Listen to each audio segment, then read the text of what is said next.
காலையில் 10 மணிக்கு துவங்கிய நிகழ்ச்சி மாலை சுமார் 5-10 மணி வரைக்கும் 5-10 மணித்துளி வரை மிகச் சிறப்பாக எழுச்சியாக இன்றைக்கு நடைபெற்றுக் கொண்டிருக்கின்றன.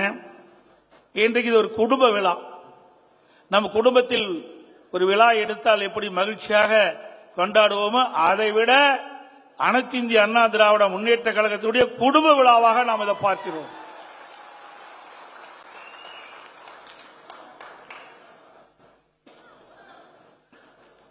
இன்றைக்கு பொன்மனச்செம்மல் புரட்சி தலைவர் எம்ஜிஆர் உடைய துணைவியார் போற்றுதல் குறைந்த மறைந்த ஜானகி அம்மாள் அவருடைய நூற்றாண்டு விழா. பொன்மனச்செம்மல் புரட்சி தலைவர் எம்ஜிஆர் அவர்களுக்கும் நான் முதலமைச்சராக இருந்த பொழுது நூற்றாண்டு விழா நான் கொண்டாடினோம். அப்பொழுது முதலமைச்சராக இருந்தேன். உங்களுடைய ஆதரவோடு தமிழ்நாட்டில் இருக்கின்ற 32 மாவட்டங்களிலும் நூற்றாண்டு விழா எடுத்தோம். இதுவரை எந்த ஒரு கட்சி தலைவர்களுக்கும் அனைத்து மாவட்டங்களிலும் நூற்றாண்டு விழா எடுத்தது கிடையாது. அந்த நூற்றாண்டு விழாவை எடுத்த ஒரே கட்சி அதிமுக கட்சி, அதிமுக அரசாங்கம். அதோடு அந்த நூற்றாண்டு விழா சாதாரணமாக எடுக்கவில்லை. ஒவ்வொரு மாவட்டத்திற்கு செல்கின்ற பொழுதும் அந்த மாவட்ட மக்களுக்கு என்ன பிரச்சனை என்பதை உணர்ந்து அதற்கு ஏற்றவாறு திட்டங்களை அறிவித்து நூற்றாண்டு விழாவை நாம் எடுத்தோம். கிட்டத்தட்ட 32 மாவட்டங்களிலும் சுமார் 562 அறிவிப்புகள் வெளியிடப்பட்டன. நாம் ஆட்சி இருக்கின்ற பொழுதே அந்த திட்டத்தை துவங்கினோம். இன்றைய தினம் 95% பணிகள் நிறைவேற்றப்பட்டு மக்களுக்கு நன்மை கிடைத்திருக்கின்றன. அதேபோல பொன்மனச்செம்மல் புரட்சி தலைவர் எம்ஜிஆர் உடைய துணைவியார் போற்றுவதற்குரிய வி.என். ஜானகி அம்மாள் அவருடைய நூற்றாண்டு விழாவும் அதிமுக நான் பொதுச் செயலாளர் இருக்கின்ற இந்த நேரத்தில் விழாவை நாம் எடுத்திருக்கின்றோம். பொன்மனச்செம்மல் புரட்சி தலைவர் எம்ஜிஆர் அவர்கள் உச்சபட்ச நிலை அடைவதற்கு திருமதி ஜானகி அம்மாள் அவர்கள் துணை நின்றிருக்கின்றார்கள். பல்வேறு சோதனையான காலகட்டத்தில் எல்லாம் அவருக்கு பக்கபலமாக இருந்த காரணத்தினால்தான் பொன்மனச்செம்மல் புரட்சி தலைவர் எம்ஜிஆர் தொட்டதிலெல்லாம் வென்றார். பொன்மனச்செம்மல் புரட்சி தலைவர் எம்ஜிஆர் அவர்களை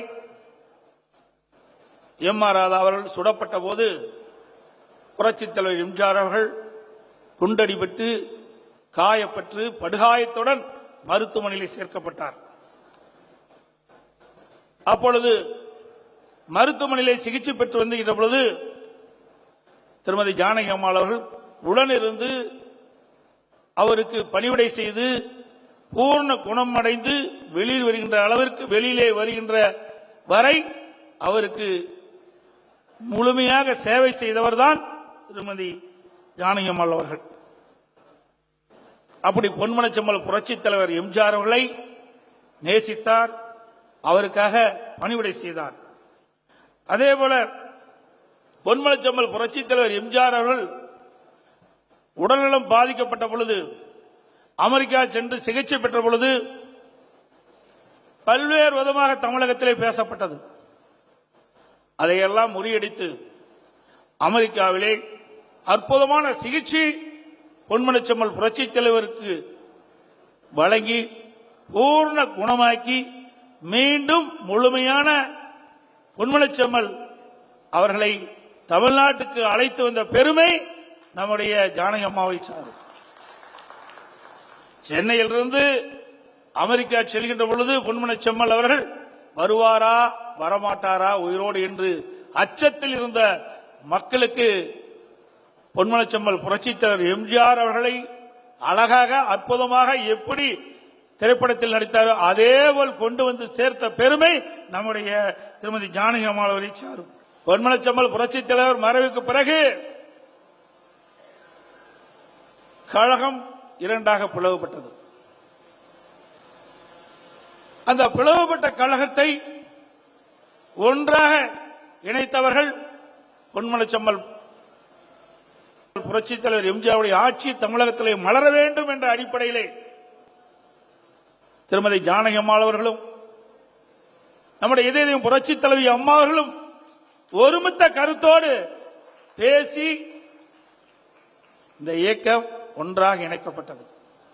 திருமதி ஜானகி அம்மாள் அவர்கள் மாண்பு அம்மா அவர்களை அழைத்து, நீங்கள் தான் தகுதியானவர், ஆகவே நீங்களே இந்த கழகத்தை ஏற்று நடத்துங்கள் என்று அவரிடத்திலே ஒப்படைத்தார்கள்.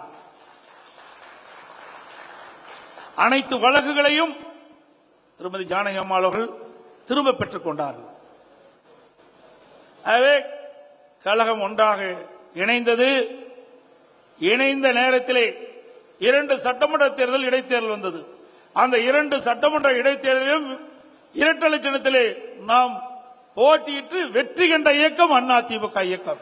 இன்றைக்கு நம்முடைய இயக்கத்தை அழிக்க நிற்கின்றவர்கள், முடக்க நிற்கின்றவர்கள், உடைக்க நினைக்கின்றவர்கள் ஒருபோதும் அவருடைய எண்ணம் நிறைவேறாது என்பதை பலமுறை நாம் நிரூபித்து காட்டிக் கொண்டிருக்கின்றோம்.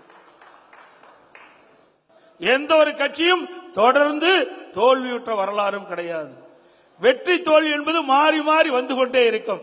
சக்கரம் எப்படி சுரண்டு கொண்டிருக்கின்றதோ அதே போலதான் எல்லா கட்சிகளும் வெற்றியும் தோல்வியும் மாறி மாறி சந்தித்துக் கொண்டிருக்கின்றன. இன்றைய தினம் பல பேர் பேசுகிறார்கள், அனைத்து இந்திய அண்ணா திராவிட முன்னேற்ற கழகம் தொடர் தோல்வி என்று. ஏன் திமுக 10 ஆண்டு காலம் தொடர் தோல்வியை சந்திக்கவில்லையா? சந்தித்ததா இல்லையா? அப்படி தொடர் தோல்வி சந்தித்த திமுக கட்சி ஆட்சிக்கு வரவில்லையா? அனைத்து இந்திய அண்ணா திராவிட முன்னேற்ற கழகத்தில் இருக்கின்ற கட்சி நிர்வாகிகள் தொண்டர்கள் மாதிரி எந்த கட்சிக்கும் தொண்டர்கள் நிர்வாகிகள் கிடையாது. இருவரும் தலைவர்கள் மறைந்தும் கூட இன்றைக்கும் நம் குடும்பம் போல் காட்சி அளித்துக் கொண்டிருக்கின்றோம் சொன்னால் அதுதான் அனைத்து இந்திய அண்ணா திராவிட முன்னேற்ற கழகத்திற்குள்ள குணம். அனைத்து இந்திய அண்ணா திராவிட முன்னேற்ற கழகம் குடும்பம், குடும்ப கட்சி. அதே நேரத்தில் பல பேர் சொல்வார்கள் திமுக ஒரு குடும்ப கட்சி என்று. ஆம், குடும்ப கட்சி. அது திரு கருணாநிதியுடைய குடும்ப கட்சி.